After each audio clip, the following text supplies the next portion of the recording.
আসসালামু আলাইকুম বন্ধুরা। ডেমন স্লেয়ার এই নামটার সাথে জাপানিজ এনিমি লাভারেরা অনেকেই পরিচিত থাকতে পারেন, কারণ এটা জাপানিজ অনেক ফেমাস একটা টিভি সিরিজ, যেটা সিজন 1 এর পিকুয়েল হিসেবে একটি মুভি তৈরি করা হয়েছে। সেই মুভিটার আজকে আমি আপনাদের কাছে এক্সপ্লেন করব।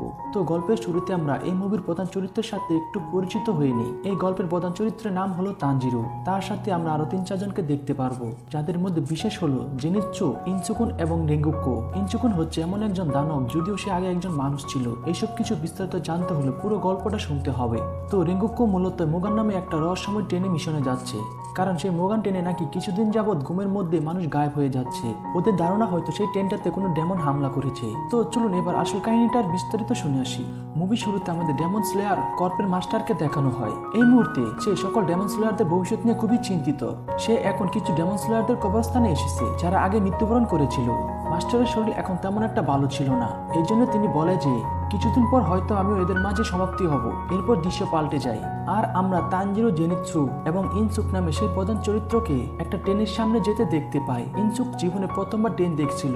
সেই ট্রেন দেখে বলে যে আরে এটা তো একটা দানব, এটা সবাইকে খেয়ে ফেলবে। তাই জেনিৎসু ট্রেন সম্পর্কে সবকিছু তাকে বোঝানোর চেষ্টা করে, আর শেষমেশে সেই 3 জন পুলিশকে এড়িয়ে মুগান নামে সেই ট্রেনে উঠে পড়ে। এরপর তারা 3 জন মিলে ট্রেনের মধ্যে থাকা তাদের আরেকজন বন্ধু রেঙ্গুকুর কাছে পৌঁছায় এবং দেখে যে সে গলা পর্যন্ত খাবার খাচ্ছে। রেঙ্গুকু তানজিরোকে দেখে চিনে ফেলে। তানজিরো তখন তার বাকি বন্ধুদের নাম জানায় আর বলে যে আমরা সবাই তোমাকে সাহায্য করতে এসেছি। তানজিরো রেঙ্গুকুর পাশে বসে পড়ে এবং সুযোগ পেয়ে তার বাবার হিনোকামি কাগুরা নামের এক ধরনের ডান্সের সম্পর্কে তাকে জিজ্ঞাসা করে। রেঙ্গুকু তখন বলে যে হিনোকামি সম্পর্কে আজ পর্যন্ত আমি কিছুই শুনিনি, যা শুনে তানজিরো কিছুটা হতাশ হয়ে পড়ে। এরপর রেঙ্গুকু নিজের পাওয়ার তথা ব্রিদিং টেকনিক সম্পর্কে তাদেরকে বলতে থাকে। সেখানে সে বলে যে আগুন, পানি, বাতাস, পাথর এবং বজ্র এই 5টাই হচ্ছে মৌলিক ব্রিদিং টেকনিক। বাকি সকল ব্রিদিং স্টাইল এই 5টা থেকে উৎপন্ন হয়েছে। এরপর রেঙ্গুকু তানজিরোর কাছ থেকে জানতে চায় যে তোমার তলোয়ারের রং কি। তানজিরো বলে যে আমার তলোয়ারের রং কালো। এই কথা শুনে রেঙ্গুকু হেসে ওঠে আর বলে এই রঙের কোনো তলোয়ারধারীকে আজ পর্যন্ত আমি হাসিরা হতে দেখিনি। এখানে হাসিরা হলো ডেমন স্লেয়ারদের মধ্যে সবচেয়ে শক্তিশালী যোদ্ধা। কিন্তু সে তাকে সান্ত্বনা দেওয়া বলে চিন্তা করো না, আমি নিজেই তোমাকে ট্রেনিং করাবো। তবে তানজিরোর এখন এসব কিছুতে তেমন একটা আগ্রহী ছিল না। সে বাস মনে মনে ভাবছিল যে রেঙ্গুকু আসলে একজন ভালো মানুষ। অন্যদিকে ইনচুকুন ট্রেনে বাইরের দিকে ছুটে যাওয়ার কথা বলে, যেন সে ট্রেনের সাথে রেস করতে পারে, কিন্তু জেনিসু তাকে ধরে রাখে। তখন রেঙ্গুকু সবাইকে সতর্ক করে বলে যে তোমাদের সাবধান থাকতে হবে, ডেমেনেরা যে কোনো সময় হাজির হতে পারে। এই কথা শুনে জেনিসু তো মাথা ঘুরে যায়। সে বেচারা প্রচন্ড ভয় পেয়ে যায়। তার মনে হচ্ছিল যে এই ট্রেনটাই হয়তো ডেমেনের কাছে চলে যাচ্ছে, কিন্তু বাস্তবে ডেমেনরা এই ট্রেনে আসতে চলেছে। তো এটা ভেবে সে অনেক ভয় পেয়ে যায় এবং ভাবে যে আমার এখানে আসাই উচিত হয়নি। রেঙ্গুকু তখন জানায় যে খুব অল্প সময়ের মধ্যে এই ট্রেন থেকে প্রায় 40 জন মানুষ নিখোঁজ হয়ে গেছে। আমরা অনেক তলোয়ারবাজও পাঠিয়েছিলাম, কিন্তু তারাও আর কখনো ফিরে আসেনি, আর সেই কারণে আমি নিজে এখানে এসেছি। এই সবকিছু পরে একজন টিকিট চেকার এসে টিকিট কাটতে শুরু করে দেয়। তার চেহারা ছিল খুবই অদ্ভুত। সে রেঙ্গুকু এবং বাকিদের টিকিট কেটে সামনে চলে যায়, আর ঠিক তখনই একটা বিশাল ডেমন সেখানে এসে হাজির হয়। রেঙ্গুকু তার ফ্রেম ব্রিদিং এর ফার্স্ট টার্ম ব্যবহার করে। এটা ছিল তার একটা বিশেষ তলোয়ার। এটা মূলত ডেমনদেরকে মারার জন্যই তৈরি। এই তলোয়ারে রয়েছে 6টি ভয়ঙ্কর শক্তি, যাকে বলা হয় ফ্রেম ব্রিদিং এর টোটাল 6টি ফর্ম। প্রত্যেকটা ফর্ম আগুনের মতো তীব্র ধ্বংসাত্মক এবং একটার পর একটা ডেমনদেরকে ছারকার করে দেওয়ার জন্যই যথেষ্ট।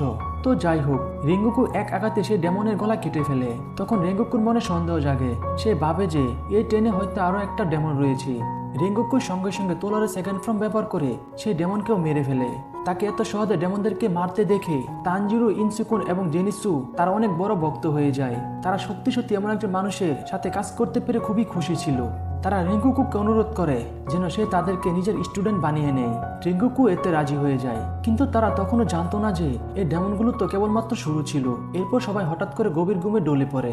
এরপর ওই টিকিট চেকার দৌড়ে একজনের সামনে চলে যায় আর বলে যে আমি তোমার কাজ করে ফেলেছি, এবার আমাকে আমার পুরস্কার বুঝিয়ে দাও, যাতে করে আমি আমার মৃত স্ত্রী আর মেয়েকে দেখতে পাই। তার সামনে ছিল অন্য একটা ডেমনের শুধুমাত্র একটা হাত, যে হাতের মধ্যে রয়েছে তার মুখ। সেই মুখ বলে যদি তুমি আমার কাজটা সঠিকভাবে করে থাকো তাহলে তুমি সুন্দর স্বপ্ন অবশ্যই দেখতে পারবে। তারপরে সেই ড্যাম ওই টিকিট চেকারকে ঘুম পাড়িয়ে দেয়। তো এই ড্যামের সঙ্গে ছিল 4 জন শিশু, যারা কিনা এমন ভালো স্বপ্ন দেখা লোভে এই ডেমনের পক্ষে যে কোনো কিছু করতে প্রস্তুত। এই ডেমনটা আসলে যে কাউকে সারা জীবনের জন্য ঘুম পাড়িয়ে স্বপ্নের দুনিয়াতে পাঠিয়ে দিতে পারে। সেখানে মানুষ স্বপ্ন দেখতে দেখতে স্বপ্নের মাঝে মারা যেতে পারে।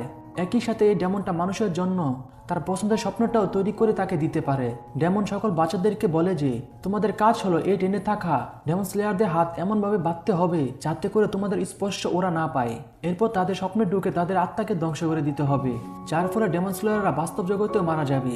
এরপরে সিন চলে যায় তানজিরুর স্বপ্নে।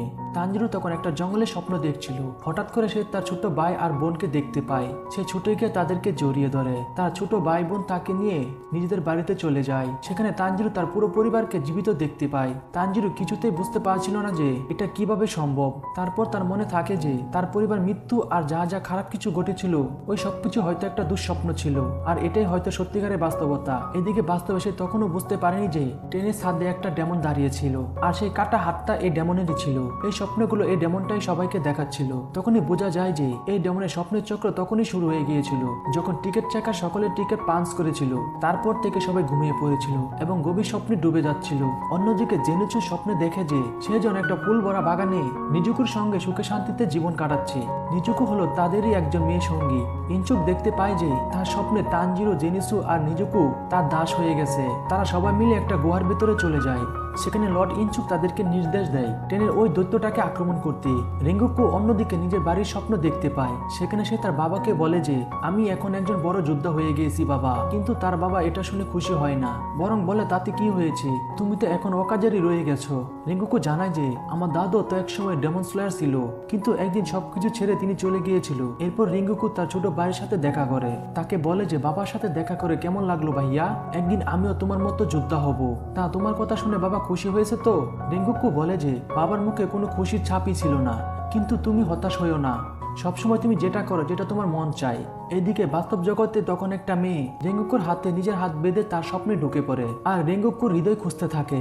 এই স্বপ্নের জগৎটা খুবই ছোট, এই জন্য ওই মেয়েটা একটা ছুরি ব্যবহার করে স্বপ্নের ভিতরে গিয়ে রেঙ্গুকুর আত্মার জগতে পৌঁছে যায়। সেখানে চারপাশে আগুন জ্বলছিল, আর শেষ পর্যন্ত সেই রেঙ্গুকুর হৃদয়টাও খুঁজে পেয়ে যায়, যেটা ধ্বংস করলে বাস্তব জগতে রেঙ্গুকুর মৃত্যু হয়ে যাবে। মেয়েটা তাকে মারতে যাচ্ছিল, কিন্তু ঠিক তখনই রেঙ্গুকুর ঘুমের মধ্যে নিচের গলা চেপে ধরে।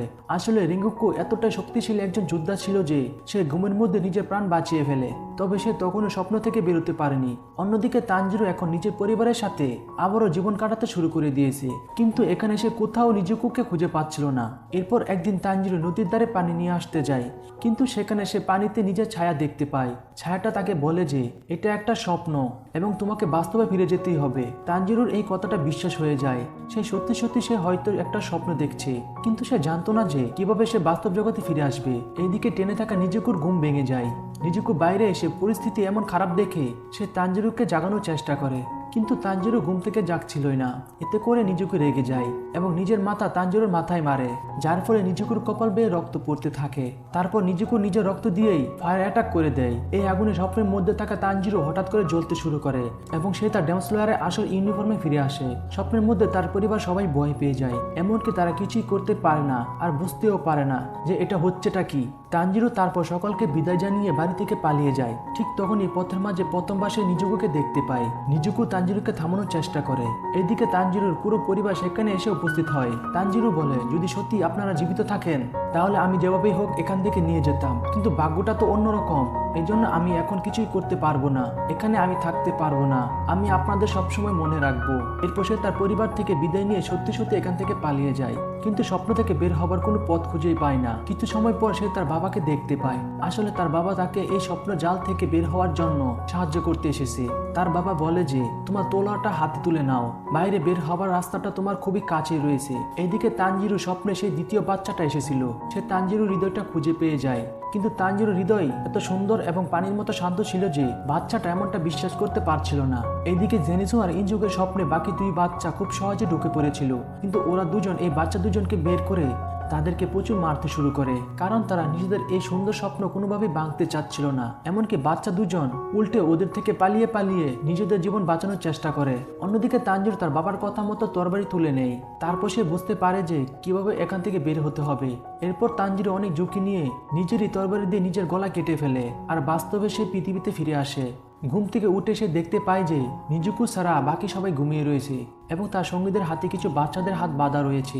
এইসব কিছু দেখে তানজিরো বুঝে যায় যে এটা নিশ্চয় একটা ডোমেনের কাজ। তানজিরো তারপর নিজেকে সেই বাচ্চাটা থেকে আলাদা করে নেয় এবং নিজুকুকে বাকিদের হাতে রশি পুরিয়ে দিতে বলে, কিন্তু তবুও কেউ এই জাদুর প্রভাব থেকে জেগে উঠতে পারছিল না। ঠিক তখনই সেই ডেমনের প্রভাবে থাকা শিশুরা জেগে ওঠে। এই বাচ্চাদের শুধুমাত্র একটা ইচ্ছে ছিল, তা হলো তাদেরকে যেন ভালো স্বপ্নের দুনিয়াতে পাঠিয়ে দেওয়া হয়, যাতে করে বাস্তব পৃথিবীতে না হলেও অন্তত তারা যেন স্বপ্নের দুনিয়াতে সুখী থাকতে পারে। তারপর তারা তানজিরোর সাথে লড়াই করতে চলে আসে, কিন্তু তানজিরো তাদেরকে খুব সহজে হারিয়ে দিয়ে অজ্ঞান করে ফেলে। তবে তানজিরো স্বপ্নে যাওয়া সেই বাচ্চাটা তানজিরো শান্ত আর কোমল হৃদয় দেখার পরে সে কোনোভাবেই তানজিরোর উপর আক্রমণ করতে পারে না।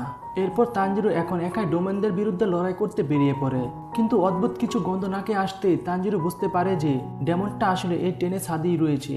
এই ডেমনটার নাম হলো এনমু। ফাইনালি তানজিরো ডেমন এনমুর সামনাসামনি হয়ে যায়। এনমু কোনোভাবে বিশ্বাস করতে পারছিল না যে তার এই স্বপ্নের মৃত্যুফাত থেকে কেউ বেঁচে ফিরে আসতে পেরেছে। তো যাই হোক, তানজিরো এরপর এই ডেমনের উপর তার তলোয়ারের একটা বিশেষ শক্তি ব্যবহার করে, কিন্তু এনমু কিছুতে সেই শক্তিকে তার দিকে আসতে দিচ্ছিল না। সে বারবার তানজিরোকে তার স্বপ্নে ফিরিয়ে দিচ্ছিল। এজন্য তানজিরোকে বারবার স্বপ্ন থেকে বের হওয়ার জন্য নিজের গলা কেটে ফেলতে হচ্ছিল। এনমু এই বিষয়টা দেখে খুব ভয় পেয়ে যায়, কারণ সত্যি তো এক ঝটকাতে নিজের গলা কেটে ফেলা খুব ভয়ঙ্কর আর সাহসী একটা কাজ। সে কিছুতেই বুঝতে পারছিল না যে এই বাচ্চাটা কিভাবে এমন কাজ করতে পারছে। সে তানজিরোকে বলে যে আমি তোমাকে ভালো স্বপ্ন দেখাচ্ছিলাম, তোমার কি পছন্দ হয়নি? ঠিক আছে, আমি তাহলে এমন একটা স্বপ্ন দেখাই যেখানে তোমার বাবা জীবিত থাকবে। এটা শোনার পর তানজিরো খুব রেগে যায়, আর এনমু এবার নজর দেয় তানজিরোর কানে থাকা একটি দুলের উপর। সে বুঝতে পারে যে তার মাস্টার এই ছেলেটাকে মারতে বলেছিল। সে খুবই খুশি হয়ে বলতে থাকে যে এই ছেলেটাকে মারার পর আমি কিনজিরো নামের সবচেয়ে শক্তিশালী ডেমন তাকে হারিয়ে তার জায়গায় নিজে ডেমন হয়ে যাব। এদিকে তানজিরো আবার এনমুর সামনে চলে আসে, আর এনমু তাকে আবার আরেকটা স্বপ্নে ঢুকিয়ে দেয়, কিন্তু তানজিরো এবারও সেই স্বপ্ন থেকে বেরিয়ে আসে আর প্রচন্ড রাগ নিয়ে এনমুর গলা কেটে ফেলে। তবে সে দেখতে পায় যে এনমু আগে নিজের পুরো শরীরকে এই টেনের সাথে যুক্ত করে ফেলেছিল, যার কারণে তানজিরো এনমুর আসল গলাটা কাটতে পারেনি। তো এনমু এবার পুরো টেনে নিজের শরীরকে ছড়িয়ে দেয়, যেন সে টেনের প্রত্যেকটা মানুষকে খেয়ে ফেলতে পারে। এদিকে ততক্ষণে ইনচুকের ঘুম ভেঙে যায় এবং সে ট্রেনের উপরে চলে আসে।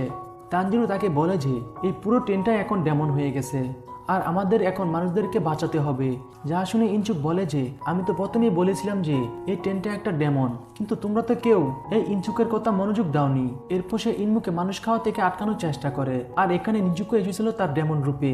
সে এখানে ট্রেনে থাকা মানুষকে বাঁচানোর চেষ্টা করতে থাকে, কিন্তু এনমু ঠিকই নিজুকুকে ধরে ফেলে। ঠিক তখনই জেনেসু তার ভয়ঙ্কর রূপে ফিরে এসে নিজুকুকে বাঁচিয়ে মানুষদের সবাইকে রক্ষা করে নেয়, কিন্তু তারা সবাই মিলিত হয়ে শত চেষ্টা করেও ইনমুকে একটা আঘাত করতেও পারছিল না। এদিকে তখনই রেঙ্গুকু তার ঘুম থেকে বেরিয়ে আসে। রেঙ্গুকু এনমুর উপর এত শক্তিশালী একটা আক্রমণ করে যার ফলে এনমু কিছুটা ড্যামেজ হয়ে যায়। তারপর রেঙ্গুকু তানজিরোকে জানায় যে এনমুর গলা এই টেনে একটা অংশ, আর এখন তানজিরো এবং ইনচুক ছাড়া কেউ তার গলা কেটে ফেলতে পারবে না। যতক্ষণ পর্যন্ত তোমরা এই কাজটা করবে ততক্ষণ পর্যন্ত আমি ট্রেনের 5টা বগি মানুষকে বাঁচিয়ে নেব। জেনেসু এবং নিচুকুকে বাকি 3টা বগি সামলাতে বলে। এরপর এই দুইজন ডেমন স্লেয়ার ট্রেনের উপর চলে আসে। অন্যদিকে ইনচুক তার বেস্ট ব্রিদিং টেকনিক দিয়ে আগেই বুঝতে পেরেছিল যে এই ডেমনের মাথা ইঞ্জিনের দিকেই রয়েছে। তারপর তারা দুজন দেখতে পায় যে ডেমনের গলা আসলে ইঞ্জিন রুমের নিচে রয়েছে। যে কোনোভাবে তারা সেখানে পৌঁছাতে যায়, কিন্তু বারবার ডেমনটা তাকে আক্রমণ করে। যেখানে একজন ড্রাইভার ছিল তাকে তানজিরো নিরাপদ জায়গায় পৌঁছে দেয়, কিন্তু এনমু তার অসংখ্য চোখে শক্তি দিয়ে তানজিরোকে বারবার স্বপ্নে পাঠিয়ে দিচ্ছিল, আর তানজিরো বারবার নিজের গলা কাটতে থাকে এবং এক সময় সে এমন অবস্থাতে পৌঁছায় যেখানে তার স্বপ্ন আর বাস্তবের মধ্যে পার্থক্য বোঝাটাই কঠিন হয়ে যাচ্ছিল। এই জন্য সে সত্যি সত্যি বাস্তবে নিজের গলা কাটতে যাচ্ছিল, কিন্তু সৌভাগ্যক্রমে ইনচুক এসে তাকে থামিয়ে দেয়। এদিকে ইনমু বুঝতে পারে যে ইনচুক একটা মাস্ক পরে আসে যেখানে তার চোখ এলোমেলো বসানো, তাই ডেমনের হ্যালুসিনেশনের প্রভাব ইনচুকের উপর কাজ করছে না। সে বুঝতেই পারছে না ইনচুক আসলে কোন দিকে দেখছে। ঠিক তখনই সেই ড্রাইভার যে আসলে ডেমনের পক্ষে ছিল সে ইনচুকের উপর স্ক্রু ড্রাইভার দিয়ে হামলা করতে যায়। তাকে বাঁচানোর জন্য তানজিরো সামনে এসে দাঁড়ায়, যার ফলে সেই স্ক্রু ড্রাইভার আঘাতে খুব আহত হয়ে যায়। তারপর সে অনেক কষ্ট করে লড়াই করে আর ডেনমুকে মারতে মারতে তার গলার কাছে পৌঁছে যায়। আর একদম শেষ পর্যন্ত ওরা দুজন একসাথে তাদের কনস্ট্রাকশন টেকনিক ব্যবহার করে জায়গাটা পরিষ্কার করে দেয় এবং তানজিরো ডেমনের গলার হাড় কেটে ফেলে। আর মরার আগে ডেমন সকল প্যাসেঞ্জারের গলা চেপে ধরে তাদের সবাইকে মারার চেষ্টা করে, কিন্তু রেঙ্গুকু সেটা হতে দেয় না। ডেমনের মৃত্যুর কারণে ট্রেনটা লাইনচ্যুত হয়ে যায়। কিছুক্ষণ পর এই ট্রেনটা উল্টে গিয়ে থেমে যায় এবং ইনচুক তানজিরোকে তুলতে চলে আসে। কিন্তু তানজিরো নিজের কথা না ভেবে ইনচুককে বলে ড্রাইভারকে সাহায্য করতে, কিন্তু ইনচুক স্পষ্টভাবে বলে দেয় যে আমি ড্রাইভারকে বাঁচাতে পারবো না, আর তাছাড়াও ড্রাইভারের একটা পা টেনে কেটে গেছে, সে মরতে চলেছে। তখন তানজিরো বলে যে তার মানে সে নিজের পাপের শাস্তি পেয়ে গেছে। এরপর সকল প্যাসেঞ্জারকেও জেনিসু, নিজুকু আর রিঙ্গুকু মিলে বাঁচিয়ে ফেলে এবং বাইরে নিয়ে আসে।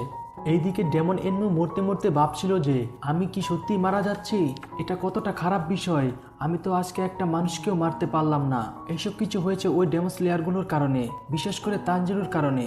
যদি আমার কাছে সামান্য শক্তিও বাকি থাকে তবে আমি এখানে ওকে মেরে ফেলতাম। এটা কতটা ভয়ঙ্কর দুঃস্বপ্নের মতো। আমি সেই সব লোয়ার্ক ডেমনদের মতোই দুর্বল।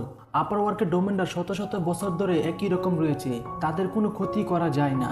এই সব কিছু ভাবতে ভাবতে ডেমনের মৃত্যু হয়ে যায়। তানজিরোর অবস্থা দেখে রিঙ্গুকু তাকে টোটাল কনস্ট্রাকশন ব্রিন্দিং করতে বলে, যাতে করে রক্ত বেশি না পড়ে, এবং সে জানায় যে ট্রেনে থাকা সকল প্যাসেঞ্জাররাও এখন নিরাপদ রয়েছে।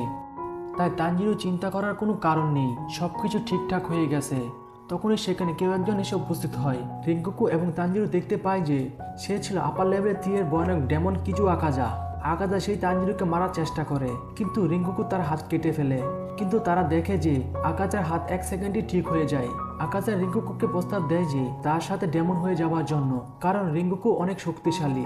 সে বলে যে যুদ্ধ হয়ে তুমি কেবল একজন সাধারণ মানুষ, তুমি একদিন বুড়ো হয়ে যাবে, তার চেয়ে ভালো আমার মতো ডেমন হয়ে যাও, তাহলে শত শত বছর বেঁচে থাকতে পারবে। রিঙ্গুকু জবাব দেয় যে বুড়ো হওয়া আর মরে যাওয়ার ব্যাপারটাই মানুষের জীবনকে সুন্দর করে তোলে, এটাকে দুর্বলতা বলো না। এরপরে আকাজার আর কিছু বলার থাকে না।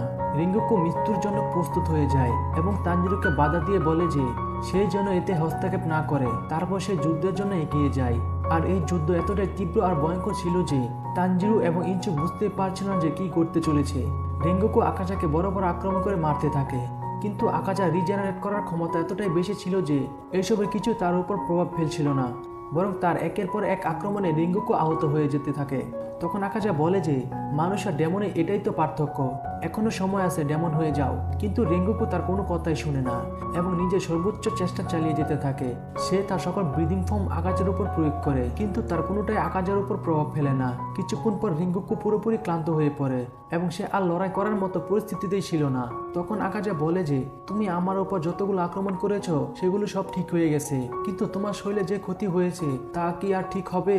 কিন্তু রিঙ্গুকু সাহস করে আবারও লড়াই করার জন্য প্রস্তুত হয়ে যায়। এটা দেখে আকাজা খুবই ইমপ্রেস হয় এবং বলে যে এখন তোমাকে ডেমন হতেই হবে। একবার ভাবো তো, আমরা দুজন অনন্তকাল ধরে একে অপরের সাথে লড়াই করতে পারবো। এরপর রিঙ্গুকু নিজের সমস্ত শক্তি দিয়ে আকাজের উপর আক্রমণ করে দেয়, কিন্তু আকাজা রিঙ্গুকু শরীর ভেদ করে এমন এক আঘাত করে আর বলে যে এই আঘাতে তোমার মৃত্যু হয়ে যাবে, এখনো সময় আছে, ডেমন হয়ে যাও। তখন রিঙ্গুকুর মনে পড়ে যায় তার শৈশবের কথা, যখন তার মা তাকে জিজ্ঞেস করেছিল তুমি কি জানো তুমি কেন এত শক্তিশালী হয়ে জন্মেছ, যাতে করে তুমি দুর্বলদেরকে সাহায্য করতে পারো। কখনো তোমার এই শক্তি দিয়ে মানুষকে ক্ষতি করো না বা নিজের স্বার্থে ব্যবহার করো না, এটা তোমার একটা দায়িত্ব, এটা কখনো ভুলে যেও না। তার মা তাকে জড়িয়ে ধরে বলেছিল যে আমার হাতে বেশি সময় নেই, কিন্তু আমি খুবই ভাগ্যবতী যে আমি তোমার মতো সৎসাহসী হৃদয়ের একটা ছেলেকে জন্ম দিতে পেরেছি। রিঙ্গুকু মনে মনে তার মায়ের কথা ভেবে ভিতরে ভিতরে কান্না করতে থাকে, আর এই সুযোগে আকাজা রিঙ্গুকুকে একটা ঘুষি মেরে দেয়, কিন্তু রিঙ্গুকু তার হাত ধরে ফেলে। আকাজা বুঝতেই পারছিল না যে রিঙ্গুকু হঠাৎ করে এত শক্তিশালী কিভাবে হয়ে গেল। এদিকে সূর্য উঠতে আর বেশি দেরি নেই, এতে করে আকাজা আরো বেশি ভয় পেয়ে যায়, কিন্তু রিঙ্গুকু তাকে পালাতে দিচ্ছিল না। তখনই তানজিরো আর ইনচুক রিঙ্গুকুকে সাহায্য করার জন্য তার দিকে ছুটে চলে আসে, কিন্তু শেষমেশে আকাজা তার 2 হাত আর রিঙ্গুকু সেই তরোয়াল কেটে নিজেকে ছাড়িয়ে নেয়। তখনই সূর্য প্রায় উঠে এসেছে, তাই আকাজা কোনো অন্ধকার জায়গা খুঁজে পাওয়ার জন্য সঙ্গে সঙ্গে জঙ্গলের দিকে পালিয়ে চলে যায়। তানজিরো তাকে থামাতে নিজের তলোয়ার ছুঁড়ে মারে এবং চিৎকার করে বলে কোথায় পালাচ্ছ, সামনে এসে লড়াই করো আমাদের সাথে। আকাজা বলে যে তোমার মাথায় কি কোনো বুদ্ধি নেই নাকি, আমি তোমার থেকে না সূর্যের আলো থেকে পালাচ্ছি, আর যাই হোক এই লড়াইটা আমি জিতেই গেছি। তানজিরো চিৎকার করে বলে যে রিঙ্গুকু কিন্তু হারেনি, সে শেষ পর্যন্ত লড়াই করেছে আর সবাইকে বাঁচিয়ে নিয়েছে, আসলে জয় তো তারই হয়েছে। এরপর তানজিরো কান্নায় ভেঙে পড়ে। রিঙ্গুকু তানজিরোকে দেখে খুবই অবাক হয়ে যায়, কারণ তানজিরো তার জন্য এতটাই চিন্তা করা শুরু করে দিয়েছে। তারপর রিঙ্গুকু তানজিরোকে নিজের কাছে ডেকে আনে আর সে বলে আমার তোমার আর তোমার বন্ধুদের উপর বিশ্বাস আছে, তোমরা সবাই একদিন অনেক শক্তিশালী হাসিরা হবে। তুমি আমার পুরনো বাড়িতে অবশ্যই যেও, সেখানে পুরনো ফ্ল্যাম হাসিরার কিছু নোটস রাখা রয়েছে, সেগুলোতে হিনোকামি কাকুরার ব্যাপারে কিছু তথ্য তুমি পেয়ে যেতে পারো। আর আমার একটা ছোট্ট ভাই আছে, তাকে বলে দিও যেন সে নিজের মনের কথা শুনে। আর আমার বাবাকে বলো যেন তিনি নিজের খেয়াল রাখে। তোমাদের আমার জন্য দুঃখ করার কোনো দরকার নেই। আমার জায়গায় অন্য কেউ থাকলে এমন কাজটাই করতো। তোমরা আমার থেকে অনেক শক্তিশালী হবে, আমি তোমাদের উপর ভরসা করি। এইসব কথা বলতে বলতে সূর্য উঠতে শুরু করে। আর রিঙ্গোকু শেষ মুহূর্তে তার মাকে দেখতে পায়। সে জিজ্ঞেস করে যে, মা আমি কেমন করলাম, আমি কি আমার দায়িত্ব ঠিকমতো পালন করতে পেরেছি? রিঙ্গোকুর মা বলে যে, আমি তোমার জন্য গর্বিত বাবা, তুমি আমার ছেলে। এই কথা শুনে রিঙ্গোকু খুশি হয়ে যায় এবং মুস্কি হাসতে থাকে। তারপর রিঙ্গোকুর মৃত্যু হয়ে যায়। সকলেই কান্নায় ভেঙে পড়ে। এইদিকে ইনচুক কখনোই কান্না করতে পারতো না, কিন্তু শেষ পর্যন্ত সেও নিজেকে আর নিয়ন্ত্রণে রাখতে পারে না। সে নিজেও কান্না করে দেয়। আর এক এক করে সকল হাসিরাদের কাছে খবর পৌঁছে যায় যে রেঙ্গুকু মারা গেছে। এই খবরে সবাই ভিন্ন ভিন্নভাবে প্রতিক্রিয়া দিতে থাকে। মাস্টার এই খবর শুনে বলে যে সে নিজের দায়িত্ব ভালোভাবে পালন করেছে, সে ক্ষয়ক্ষতি যত কম করা সম্ভব করেছে এবং একটা মানুষেরও প্রাণ দিতে দেয়নি। এই নিয়ে আমাদের কোনো দুঃখ নেই, আমরা ওকে নিয়ে গর্ববোধ করি। আর কিছুদিনের মধ্যে আমিও তো মারা যাব। রিঙ্গুকু এবং আমার বাকি সকল সন্তানদের সাথে আবারও আমার দেখা হবে। তো এই কথার সাথে সাথে এই গল্পটা এখানেই শেষ হয়ে যায়। তো কেমন লাগলো গল্পটা কমেন্টে অবশ্যই জানাবেন। আমি আজকের মতো বিদায় নিচ্ছি। আর হ্যাঁ, বলে রাখি, গল্পটা বুঝতে গিয়ে হয়তো নাম আর উচ্চারণে ভুল হতেই পারে, সেগুলো অবশ্যই ক্ষমা সুন্দর দৃষ্টিতে দেখবেন। তো আজকের মতো বিদায় নিচ্ছি। সবাই ভালো থাকবেন, সুস্থ থাকবেন। আল্লাহ হাফেজ।